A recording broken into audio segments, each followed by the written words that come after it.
Hey, good afternoon. It's the Exponential Files. We are focused on the EXP agents who are doing the top, the best, people you want to know, people you wish you were. Today, the Exponential Files, we're again hosted by Jim Lowenstern.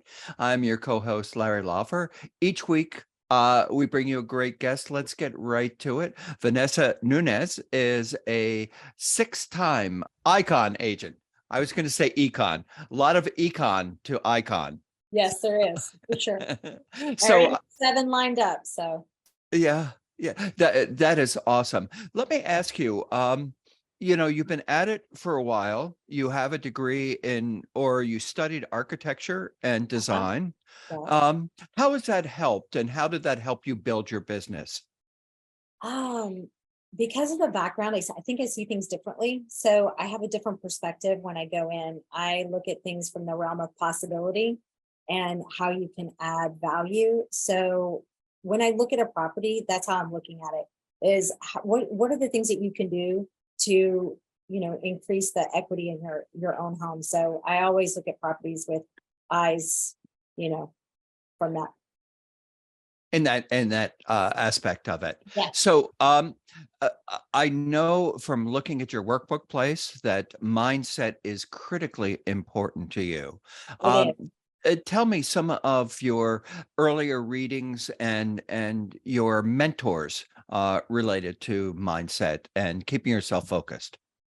Gosh, I guess I would say my very first book that I ever read was probably The Greatest Salesman in the World. So by Og Mandino. So I started reading that back when I was like maybe 19. So it's just been where 7 Habits of Highly Effective People. So how to win friends and influence people. Like I started reading those books, like I said, when I was like 18, 19.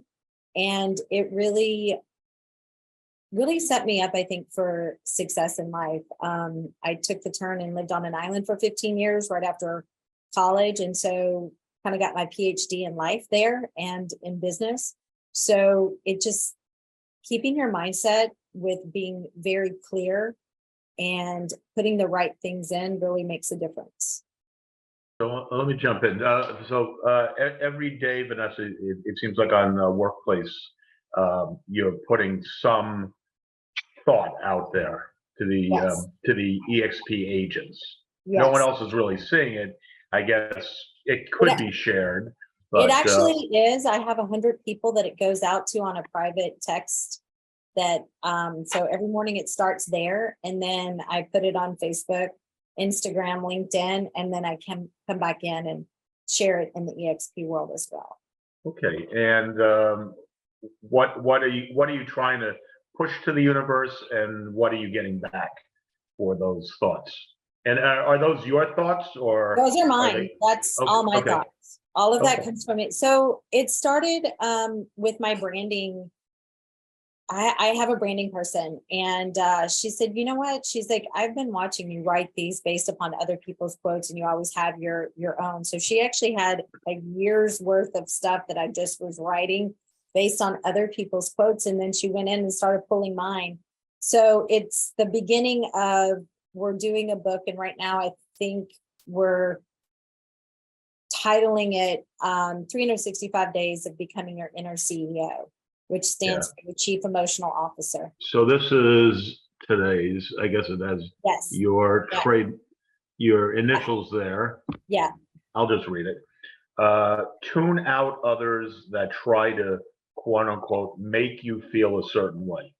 Yes. Because everybody else they always want to tell you, project, this is what you should do, you should be, you should feel. And I believe if you're listening to everyone else, you don't have time to tune into yourself. So the most 2 powerful words in the world are I am. So whatever follows that is what you're putting out to the universe. So if you want to create your life, you got to start believing in who you are. You have to have that I am statement. So you have to know what your powerful I am statement is. Right. I'm curious, Vanessa. That's right there on my. So that's along with it, I don't know if I ever really clicked around too much, but you write quite a bit, and you have a lot of hashtags. Today's hashtags is Fruitful Friday, Yep. I am, all caps, motivation, mindset coach. So I guess you consider yourself a mindset coach. Yeah, I do. I've always worked with mindset. People call me for probably pretty much everything in their life. Doesn't matter what it is, be it clients, be it other agents, be it friends. I've kind of been that person that people seek out. And I feel in life you get paid exponentially by how much value and problems you can solve in the world. How does that relate to the phrase "fake it till you make it"? Um, that's a phrase that often gets used, and people use it, I think, incorrectly. But I'm curious about what you I think. do. I'm with you. I think it's incorrect because it's not about faking it. I think it's about how you can actually be authentically yourself. The more Right. you can be authentically yourself and put your authenticity out into the world, that this authenticity comes back to you. And who right now are your not your mentors, but who do you look at, or who are you currently reading to keep yourself your mind? I'm sure it's a habit by now, but Oh yeah, it's a habit. I mean, at 4:20 in the morning, I get up, I do meditation, and I see Larry smiling. yeah, I do my I'm an gratitude early riser. journal. Yeah, And then I go 4:20. to the gym with my 18-year-old son. So that should tell you something. At 5 o'clock, we head to the gym. And I listen to pep talk. Like that is, I don't listen to music a lot. I listen to pep talk. So pep talk is one where it's got excerpts from many different genres of motivational speakers and so Right. forth. And it's based on different topics and so forth. So a lot of times it's excerpts from, 10 different ones. Sometimes it's Jim Rohn, sometimes it's Joe Dispenza, sometimes it's Lewis Howes, sometimes it's, the late Kobe Bryant. You never know what's going to pop up. So I like kind of the spontaneity of you don't know who is going to jump up. I always like Joe Dispenza, getting over the habit of being yourself. I think Yes. that's a brilliant book that he's written. It's a very brilliant book. And I have a subconscious coach that actually was trained directly by Joe Dispenza. So I work, and you asked who my mentor and my teachers are. I really look at mentors and teachers. I look from outside. I don't necessarily look inside the real estate world because I think that if you're going to stay with inside the real estate world, they're all the same. They all give the same stuff all the time. So I'm always looking outside. So I don't really, I find different ways to connect and always on kind of the precipice of the new. Like now that Lewis Howes is kind of like, and, is now in the forefront. I was listening to him probably 7-8 years ago when he really had no one following him. And, Brendan Burchard, all of those are years ago for me. So Right. I tend to look at new people and not necessarily that it's just that they have a new or fresh perspective. It's all the same messages basically, but they still have a new or fresh approach on something, which I think we can learn. So, and then I go back to the greats and, I make sure that I'm programming from, as a man thinketh he is. I love Napoleon Hill. I think I'm probably that's probably one of my biggest, I would say, my mentors overall is I go back. Well, let's talk about your business, when you started, who you worked with, your journey from the first day at EXP, how things changed for your business if it did, and yeah, let's talk about that. What EXP really did for my business is that the confines of a traditional brokerage were now off. Like everybody left me alone. I didn't have to be at the water cooler listening to, the person's weekend or this or that when I didn't want to listen to anybody. I just wanted to go out and sell. I found from traditional brokerages that they all wanted you to come inside the office, do this, do that. If you didn't show up, you weren't part of the team. And I was always like, well, if I'm here, then there's no way for me to be out there doing what I'm supposed to be doing, which is meeting people and talking to people and having real estate conversations. I don't need to have real estate conversations in the office. So the minute that I basically broke those confines is my business actually, since I joined EXP, has tripled. So in the past 6.5 years. So. And how many years have you been in the business? I've been in the business 12, and I've been with EXP 6.5. So literally half my years have been in. What kind of company were you with before? A Small franchise? brokerages. No, I was never with a franchise. I was actually with very small brokerages.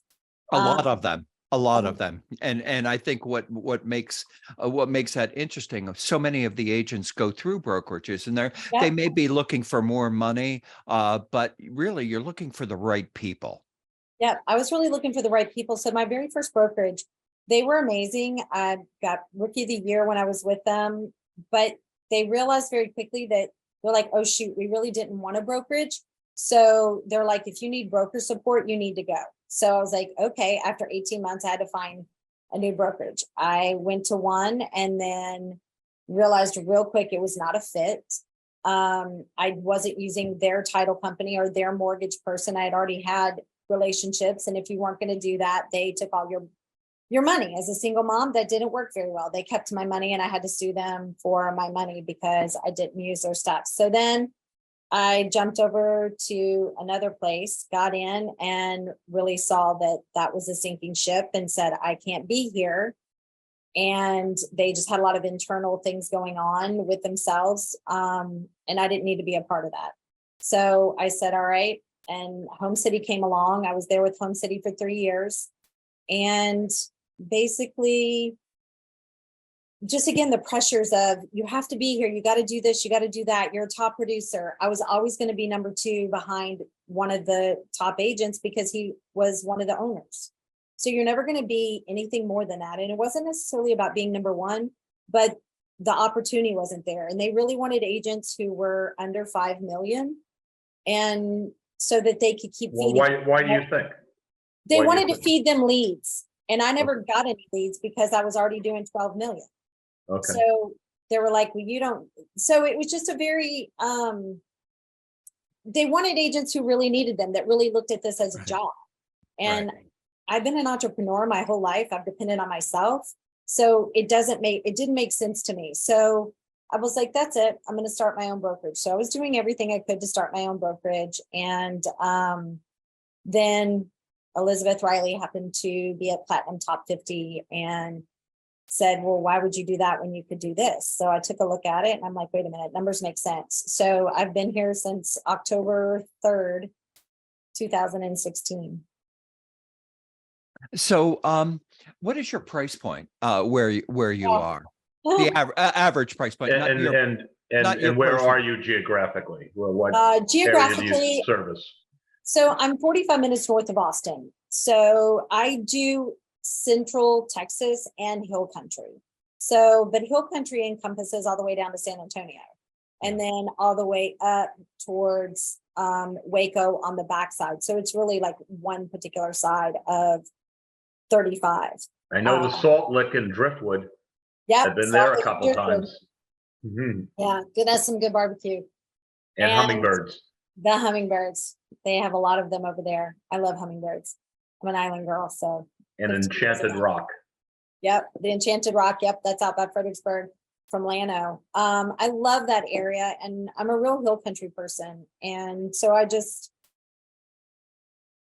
EXP gave me the ability to be able to work all of it and not have to go, can I have permission to please go sell over here or go do this? I'm a referral agent, so I have clients that go all over, and we buy multiple properties. Right. I think what's interesting for me, and one of the reasons why I came over to EXP, was because it allowed me to be me. They appreciate that. They want you to be. It's not the right place for everybody. If you're not an entrepreneur, if you're not a self-starter, if you're not thinking about what you want, then it might be a little more difficult. If you need to be in an office like the 5 million and below people, then you're going to need other people. But it doesn't negate the fact that you need to have good people around you. More importantly, you need to push bad people, bad energy, just get it away from you.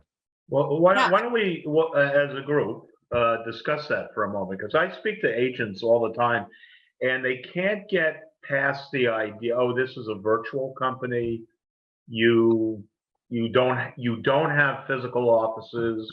I need a physical office. What do you think about agents that think, first of all, that EXP is they can uh, describe it as being something, just one thing, a virtual, and the need with a capital N for a physical office. Why? I personally, my take on that is if you need a physical office, you are more employee minded anyway. So you're not entrepreneurial minded. Entrepreneurial minded does not need a box to house them in. They'll figure out a way to work in any sort of,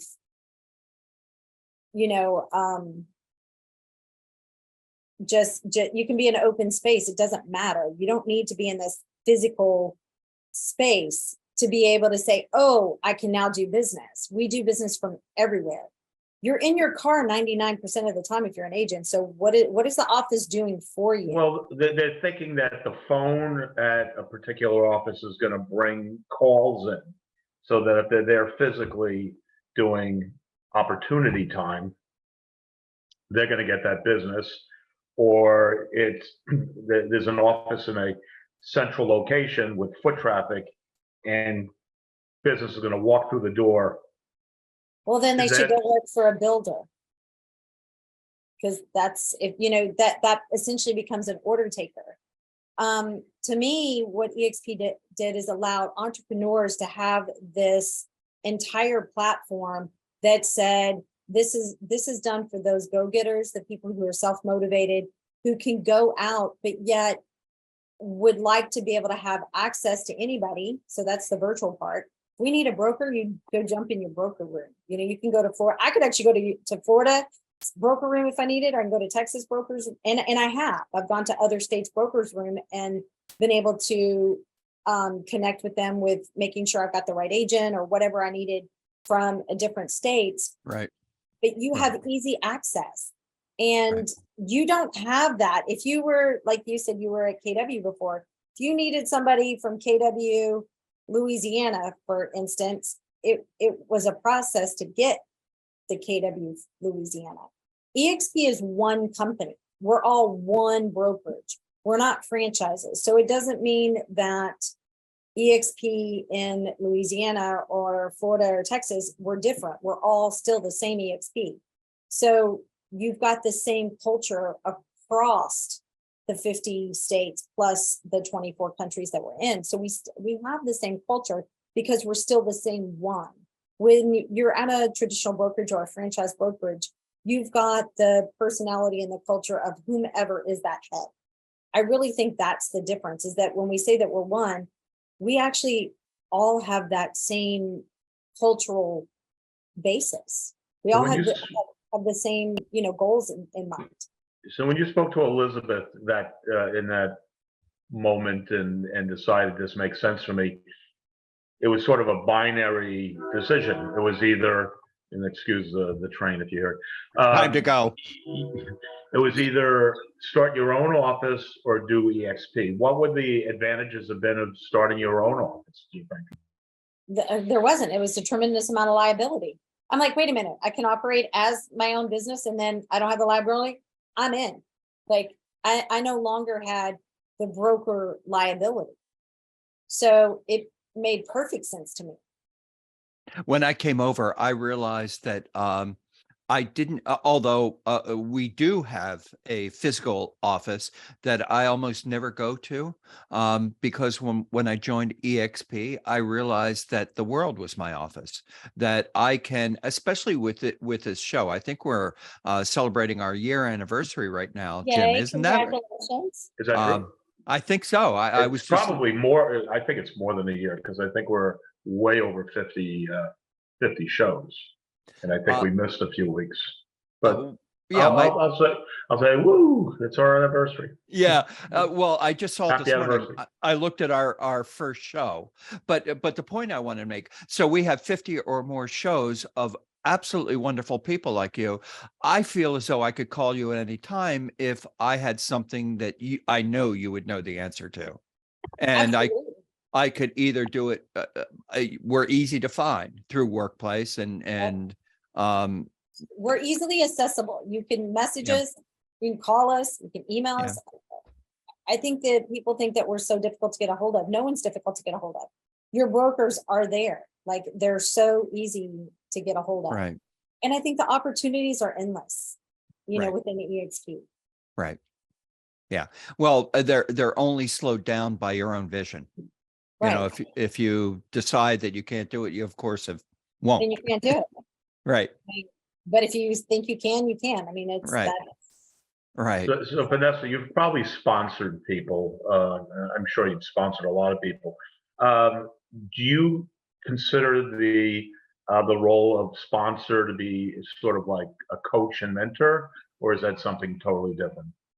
The answer to that is yes and no. I've been very slow to sponsor because I wanted people that I would invite to my own home. But what I do have is every single one of them are FLQAs. So every person I have sponsored are FLQAs. So I made sure that I focused on them getting For the business. audience that doesn't know what that means. Yeah, so that means that they're all Frontline qualifying. They're qualifying producing agents. Yes, they're qualifying agents. Means they're producing. So I wanted producing agents. I didn't, even my new agents, if they're brand new, they're still producing. So I think it was making sure that my foundation is really good. So I took this really as I'm building a great foundation. At the same time, I was, I've got 2 kids graduating in a couple of weeks and going off to Texas Tech. So my biggest thing was making sure that I raised my kids. So in the same time, I was, building my business, slowly bringing agents in. And yes, I do coach and mentor. Like I said, the 100 people, I have 100 people on my text list that where the motivation goes out to every morning somewhere before 7 a.m. on weekdays. And generally by, sometimes 10 o'clock in the morning, but mostly I say usually by noon on the weekends, because, people are out and doing things and sometimes people sleep in, whatever. So I try to make it be a little bit later. But I do want to make sure that I motivate people. I know what my purpose in life is, to inspire people to be better than they were yesterday. So, and that includes myself. So I always take the approach is if you can be 1% better today than you were yesterday, then by the end of the year, you're 365% better than you were where you were last year. But Right. that means that you still keep going. So that's my approach on life. And I live that. So it's not that I just speak it, but I live it. And people who know me actually know, like, that's all of that is really me. That's not just talk. That's really Right. me. Right. And your children probably know that too, Yes. because you emanate that kind of thought process, Yeah. and people get attracted to that. Yeah. They want to work with people like that. And I just think that's one of the truly amazing things that I learned about EXP after I came into it. From the outside, it took me a while to get here. Right. It took Jim a little bit too. 10 Jim was, years. yeah. I was on a call with Glenn. I don't know, at this point, it's probably about 11 or 12 years ago. 300 Wow. agents, and the stock was 19 cents a share. But I had just got out of a franchise agreement from hell, and couldn't Like see that going. jumping back into something else that quickly. And yeah, it's an interesting bit. I consider it more of a business model and many tech platforms, Yeah. and a very unique business decision that someone can make to totally change the way they do business and see the world even. I I tell agree with people, you on that. I tell people that EXP will rewire their brain if Oh, absolutely. if they really get to understand it. I spoke to a broker today. New agent hasn't really done anything. His sponsor's not helping him. He's kind of lost. Uh-huh. And I do understand that EXP is not for everyone, but ultimately it can be for anyone in the business if you get to a certain point of productivity and self-sufficiency. It's very funny because I've had quite a few new agents. The new agents who do stay on, they're all entrepreneurs. They were all very successful entrepreneurs, and COVID kind of changed their the way they did business. And it actually gave them the opportunity to really pursue what they wanted, which was real estate, and be able to graciously bow out of their business with it, because it just gave them the excuse. So it allowed them to be able to say, okay, either sell it or close it down after 20 years and get into what was their passion. Right. So I think that if you are entrepreneurial minded, you understand that you are the one that creates your economy, not the economy around. Don't worry about what the news and everything else is saying. If you really have the faith in yourself, you create your own economy, and you will have the people who want to work with you. Well, let's talk about the market right now, where you are, Vanessa. Higher interest rates, has that slowed down the buyers? How's the inventory in your area? Great. I'm grateful that the inventory is up. I have like 18 listings right now. A lot of land, several homes as well. I've got 10 closings this month. So I don't really see that there's a problem with work. If you're in your mindset that you actually think that there's no business, of course, there's going to be no business. I think there's business everywhere and there's opportunity everywhere. So I make sure I put myself out there where the opportunity is able to be, which is outside of my house and outside of my office. So I go to coffee shops. I go sit at lunch or dinner at bars, at the bar, because it opens to conversation for people. Sure. You know, I come from a place where I used to own restaurants and coffee shops. So for me, it's a very comfortable situation. Sure. So I think that our market is not a bad market. Are some things sitting? Yes. Have I had multiple offers this month? Yes. Have I got way below asking? Yes. So I think we're back really more to a balanced market. And that's really, at least in our area, that's what we needed. Yeah, because Austin's one of the hottest markets in the country, Yes. as is our area in As of Boston. you guys, right. Yeah. Yeah. Yeah. No, I think there's a difference between a salesperson and an entrepreneur. We are salespeople because our end thing is to buy and sell properties for our clients. But the entrepreneur part is, how can I do it better? I don't want to be just led.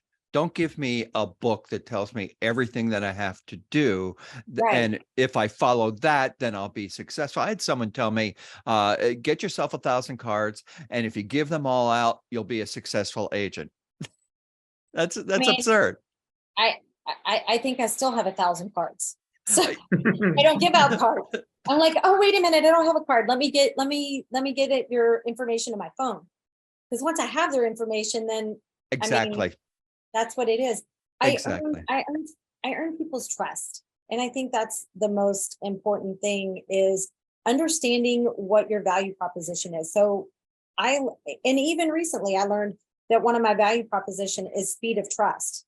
Like of course my phone is going off like crazy right now and I'm not responding, but I'm almost an immediate responder. So if people call or they text me, they know they're going to get me right away. Right. It's not that I wait to answer. I share the same affliction. We all do. We all do. I never put on, I'm only available from this time to this time. Well, is real estate only a 9 to 5, Monday through Friday? No, it's like Mostly 24/7. Yeah. You know, with the way the world is in the internet, people are searching 24/7. So if you're only limiting yourself to, this much in the day, then guess what? Your business is this much to where it could be. So how do you handle that volume? Do you have team members, or you do it all by yourself? What do you use for a CRM? My phone. I now have this past year hired a branding expert. I do have a full-time assistant that is licensed now. Again, that started this year. And then I have a client concierge, because I'm to the point where I was going to stifle myself and not be able to grow anymore if I didn't expand. So that's what I did this year. Well, you bring in people to help you do the Right. things that don't make you as much money. That's entrepreneurial. Right. You have to be aware of what your time is. And, I don't need to meet the utility guy over there. Let me send Correct. somebody, Correct. and your clients are still getting the same level of service. But I think being liked and being trusted is critical in this industry. It is. And That's the number one thing for sure. hard to get, easy to lose. One Yes. one lie, one misunderstanding of details, and then all of a sudden they're looking at you. It's always our fault Oh, anyway. yes. Always. It's always Um, the agent's fault, no matter what. and sometimes it is. It is. So Sometimes it is. you want to admit it right away and fix it. Yeah, absolutely. I Yeah. mean, we all make mistakes in life. So, I mean, any agent out there that doesn't think that they forgot to call somebody back, it happened to me this past week. I had a death in the family. And when it transpired, a lot of things that afternoon kind of went off the books that I was supposed to have. And I called them back the next day and apologized and just said, look, this is what happened. And they were very understanding. Yes. Because it's very unlike me, but they were like, no, take care of what you got to take care of. And Right. I was back the next day, which actually both of them, the listings were like, wow, I did not expect to see you for at least a week. And I'm like, no, I just needed today to be able to get some things situated and help family members. And then I'm sorry that Yeah, our happened. My sympathies. condolences. Yeah. So we have shareholders coming up. Yes. Cabo was a few weeks ago. It seems like there's always someplace to go. Have you been to EXPCon and shareholders and all that? Absolutely. I've been every single year. I did Cabo. I'll be at Build in July. So I think why I think it's important to go to these events is the connections that you get are Exactly. you can't imagine what comes out of the connections, and you get to connect with agents from all other states. The referral basis that comes out of the events alone, because you get to meet people and you get to inspire people. And I think for me, that's, one of my Have you been a speaker? I am, and I will be speaking at shareholders. Okay.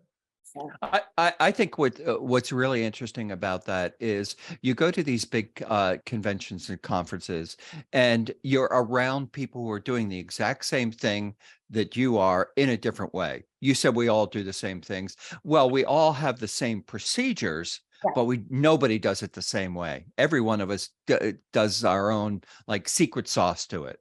Yeah, everybody has their own authentic portion that's going to make, Right. You can go into 5 different builder homes. It's the same floor plan, but every single one of them is going to look a little different because everybody puts their own personal flavor on it.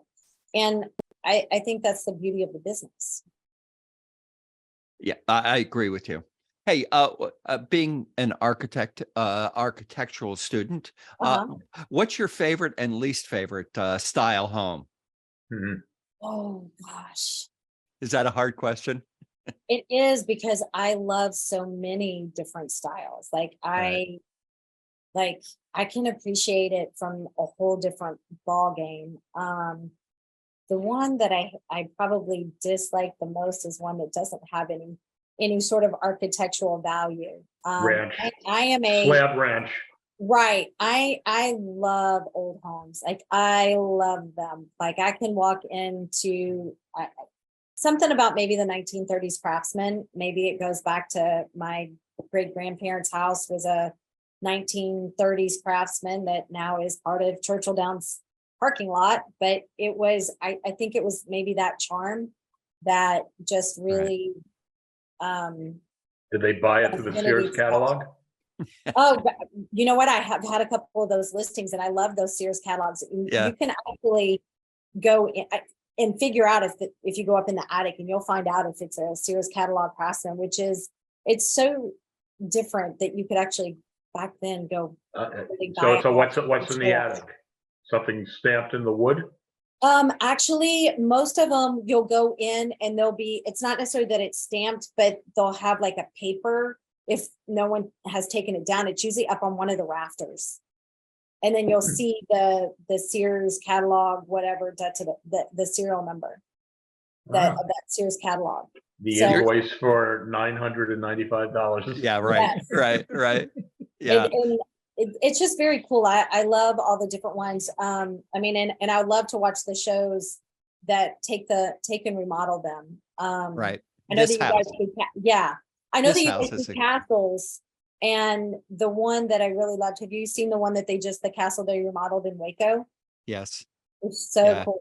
Like it's amazing. So Well, my least favorite is, although it has a lot of architectural style to it, is Tudor.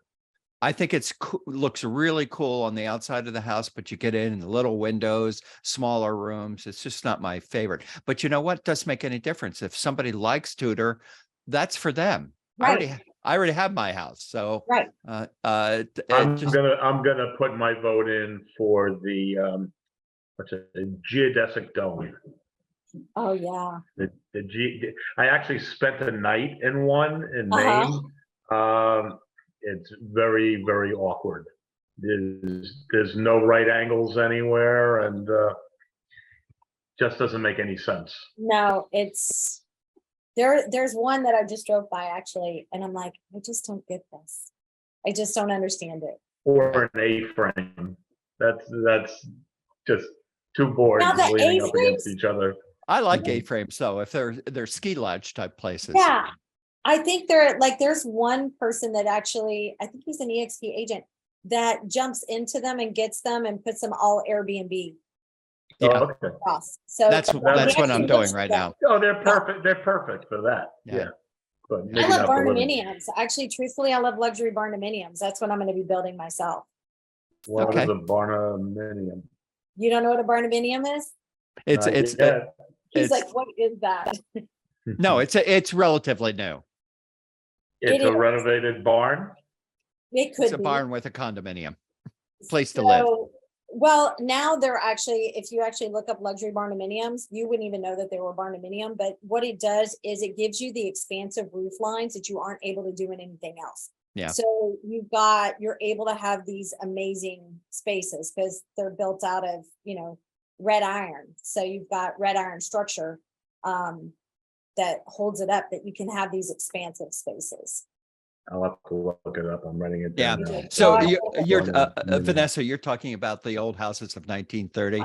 You Yep. should visit here. We've got them in the 1600s. Oh my goodness. Yeah, Yeah. It's seriously old houses, and you peel off the wallpaper, and you see, some kid has written, their name. It's wonderful, that kind of Yeah, stuff. my best friend lives in Glastonbury, and so That's when I go- Connecticut. when I go up to visit her, she's like, hey, look, you want to go see some old houses? And like, so we'll just pick a day, and we'll find a town that's there, and we'll just go to open houses just because I don't know, it's just really interesting that Because you can. because you can't, because it's like they're just so interesting, and the energies that are in there. So So Vanessa, we're getting to the end of the show. What question haven't we asked that we should ask?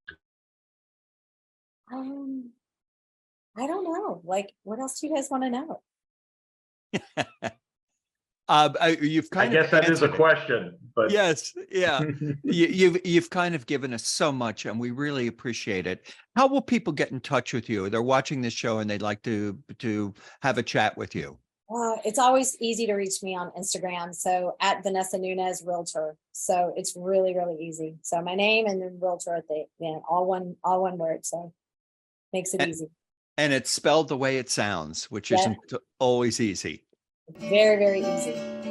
So tune in next week for another great show, for another fabulous EXP agent doing incredible things. We so appreciate you. Subscribe, join us, and see you next week. eXponentialfiles.com.